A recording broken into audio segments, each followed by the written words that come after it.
أعوذ بالله من الشيطان الرجيم بسم الله الرحمن الرحيم إن الذين آمنوا والذين هادوا والصابئون والنصارى من آمن بالله واليوم الآخر وعمل صالحا فلا خوف عليهم ولا هم يحزنون صدق اللہ العظیم۔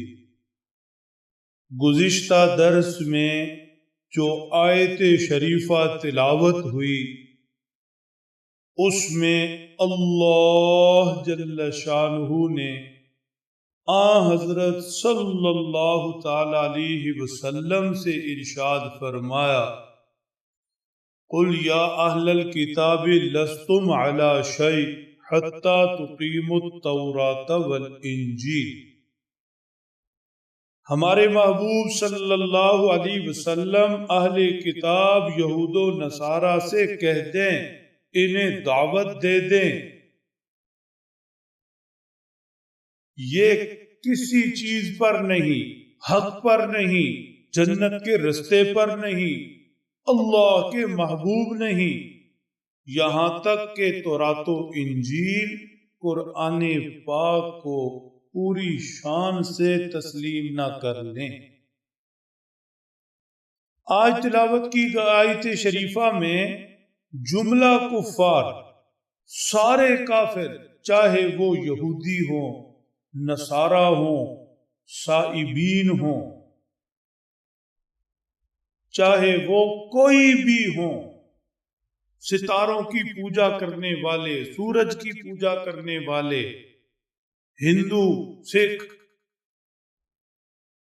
کوئی بھی کافر ہے، ان سب کے لیے ایمان کی دعوت ہے، اور پھر اس ایمان پر اللہ کی طرف سے اجر کا وعدہ ہے۔ چنانچہ ارشاد فرمایا، ان الذین آمنوا، وہ لوگوں جو ایمان لائے ہو، صحابہ کرام، والذین ہادوا، وہ لوگوں جو یہودی ہو، والصابئون، وہ لوگوں جو صابی ہو، والنصارى، اور وہ لوگوں جو عیسائی ہو، تم سب کے سب اللہ کے پیارے بننا چاہتے ہو، مقرب بننا چاہتے ہو، تو پھر تمہیں 3 کام کرنے ہوں گے۔ ان 3 کاموں کے علاوہ کوئی اللہ کا پیارا نہیں، اللہ کا مقرب نہیں، رشتہ دار تو اس کا ہے ہی کوئی نہیں۔ ان 3 کاموں کے علاوہ کوئی جنت کا حقدار نہیں۔ 3 کام کون سے ہیں؟ پہلا کام آمنو باللہ، پہلا کام اللہ پر ایمان،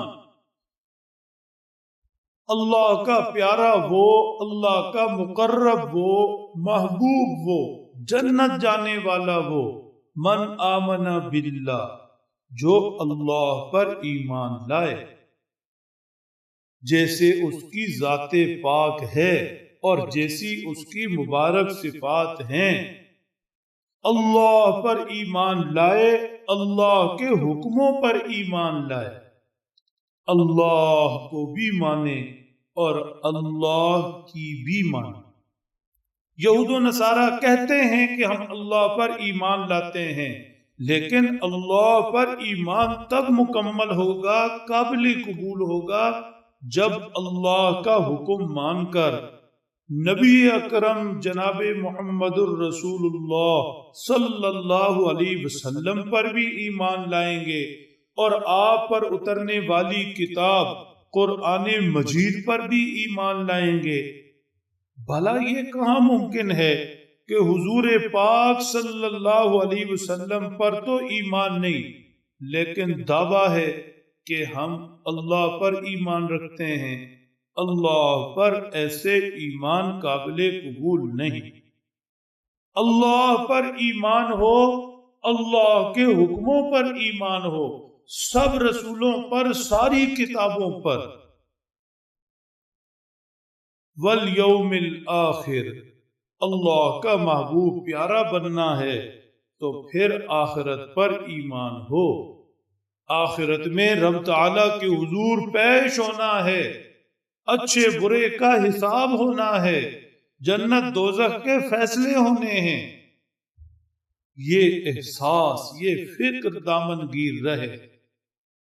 وَعَمِلَ صَالِحًا، اللہ کا محبوب پیارا بننے کے لیے ضروری ہے کہ زندگی اعمال میں گزرے، اچھے اعمال میں، نیکی میں، اللہ کی عبادت بندگی میں، اللہ کے ہر حکم پر عمل میں، چاہے اس کا تعلق دین سے ہو یا دنیا سے، عبادات سے ہو یا معاملات سے، معاشرت سے ہو یا معیشت سے۔ ارشاد فرمایا جو کوئی بھی ایمان والے ہوں، مسلمان، یہودی ہوں، سائبین ہوں، نصارہ ہوں، پوری دنیا میں بسنے والے کسی طبقے کے کفار، اگر وہ چاہتے ہیں کہ کامیاب ہو جائیں تو یہ 3 کام کریں: آمن باللہ والیوم الآخر وعمل صالحا، انعام یہ دیں گے فلا خوف علیہم ولا هم یحزنون، نہ انہیں خوف ہوگا نہ حزن۔ خوف کہتے ہیں مستقبل کا، حزن کہتے ہیں ماضی کے کسی کام پر ملال، پچھتاوا، دکھ۔ فرما جو ایمان و اعمال والے ہیں، ایمان و اعمال والے، انہیں نہ تو آنے والے کل کا خوف ہے، دنیا میں بھی، قبر میں بھی، قیامت میں بھی، اور نہ انہیں گزرے کل پر کوئی ملال دکھ ہے۔ ٹینشن فری، خوف و خدشات سے دور۔ آج دنیا خوف و خدشات سے بچنا چاہتی ہے، لیکن بچنے کا طریقہ لوگوں پر واضح نہیں۔ کوئی دوائی لے رہا، کوئی نشے تماشے کی طرف جا رہا، ایسے نہیں۔ خوف و خدشات سے بچنا ہے، پریشانیوں سے، دکھوں سے، تکلیفوں سے بچنا ہے۔ پرسکون زندگی، پرسکون قبر، پرسکون آخرت پانی ہے تو اس کے لیے یہ آیت شریفہ کا حصہ ہمیشہ پیش نظر رہے۔ زندگی ساری آمن باللہ، ایمان کی ترقی کے لیے کوشاں رہے، والیوم الآخر، آخرت کو، رب کے حضور پیشی کو سوچتا رہے، وعمل صالحا، اور نیک اعمال کا پابند رہے۔ اللہ سمجھ دیں، عمل کی توفیق بخشے۔